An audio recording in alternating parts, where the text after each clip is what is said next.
Hello friends good morning friends. আর আজকে সকালটা খুব সুন্দর করে রাখা আছে, বেশ মেঘলা মেঘলা, ঠান্ডা হাওয়া চলছে, আর বৃষ্টি হয়নি এদিকে, কিন্তু ঝাড়খণ্ডের দিকে কিন্তু বেশ সুন্দর মৌসুম করে রেখেছে। আর এদিকে দেখুন 7টা বাজে, আমি ভাত বসিয়ে দিয়েছি, ডিম সিদ্ধ হয়ে গেছে। আজকে রান্না সেরকম নেই, আজকে মেয়েকে স্কুল থেকে আনতে যাব, তো ডিম সিদ্ধ করে এই রান্নাটা তাড়াতাড়ি করে নেবো, ডিমের কালিয়া। তো চলুন দেখি কিভাবে করি। তো ডিমটাকে ভেজে নেব, প্রথমে তেল দিয়ে ভালো করে তেল দিয়ে ভেজে এটাকে উঠিয়ে নেব। তারপরে আলুগুলোকে ভেজে নেব। আলুগুলো ভাজা হয়ে গেলে আলুগুলোর মধ্যে মশলাটা দিয়ে দেবো। মানে খুব তাড়াতাড়ি করতে হবে আমাকে, কেননা A to Z সব তো আমারই কাজ না, আমাকেই করতে হয় বাড়িতে। তো সেই জন্য কাজগুলো তাড়াতাড়ি সেরে নিচ্ছি। আর মশলাটাও দিয়ে দিলাম, পেঁয়াজ, আদা, রসুন বাটা আর কাঁচা লঙ্কা। আমি এরকম বেশিরভাগ কাঁচা লঙ্কাই রান্না করি। এটা মিট মশলা দিয়েছি, কাশ্মীরি মশলা একটু দিয়েছি, দিয়ে ভালো করে মাখা করে এটা রান্নাটা করব। আবার রান্না খারাপ হলে তো কেউ খাবে না। তো যাই হোক, ওই যে রান্নাটা এদিকে বসিয়েছি, আর এদিকে ঠাকুরটাও পরিষ্কার করে নেব। তো এখন করছি, একটু পরেই করব। তো স্নান টান করে তো পরিষ্কার করে পুজো টুজো দেবো।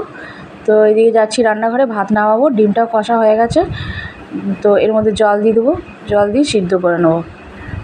সিদ্ধ করে একটু কাস্তে চলে যাবো, কাঁচাও রয়েছে টেসে। তারপর কাস্তে যাবো ততক্ষণ রান্নাটা হয়ে যাবে, মানে ডিমের আলুটা সিদ্ধ হয়ে যাবে।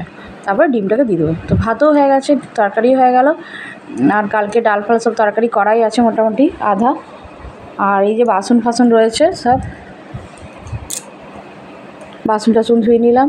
আর গ্যাসের জায়গা পরিষ্কার করে, ঘর দুয়ার পরিষ্কার করে, যা কাজ তা তো করতেই হবে রোজকার। পরিষ্কার করে একটু পোছাপুছি করে এবারে আমি যাব ঘর পুছতে। তো এখন যাচ্ছি আমি এদিকের ঘরে, শাশুড়িকেও খেতে দিয়ে চলে এসেছি। তো আর ঘরটার পুছে এবারে স্নান করতে যাব। স্নান করে আমি বেরোবো 10টার মধ্যে, কেন 10টার মধ্যে আমাকে বেরোতে হবে। তো ফ্রেন্ডস, আমি রেডি হয়ে গেছি স্নান টান করে, পুজো টুজো করে। তো আমি যাচ্ছি। আমি অ্যাকচুয়ালি দুটো অটো চেঞ্জ করে তারপরে যাচ্ছি আমি, এটা বিষ্ণুপুর। তো বিষ্ণুপুরের রাস্তা দিয়ে হাঁটছি এখন, মানে আমাদের এখানে পড়ে আর কি। তো এখন মেয়ের স্কুল যাচ্ছি, মেয়েকে আনবো।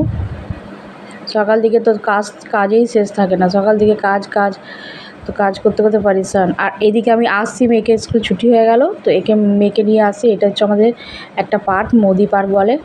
তো খুব সুন্দর, শীতকালে তো খুবই সুন্দর লাগে, চারিদিকে ফুলে ভর্তি থাকে, খুবই সুন্দর লাগে। তো ফ্রেন্ডস, আমার এই ছোট্ট ব্লগটা আপনারা দেখবেন, প্লিজ লাইক শেয়ার সাবস্ক্রাইব একদম করবেন। আজকের জন্য এত, বাই বাই ফ্রেন্ডস।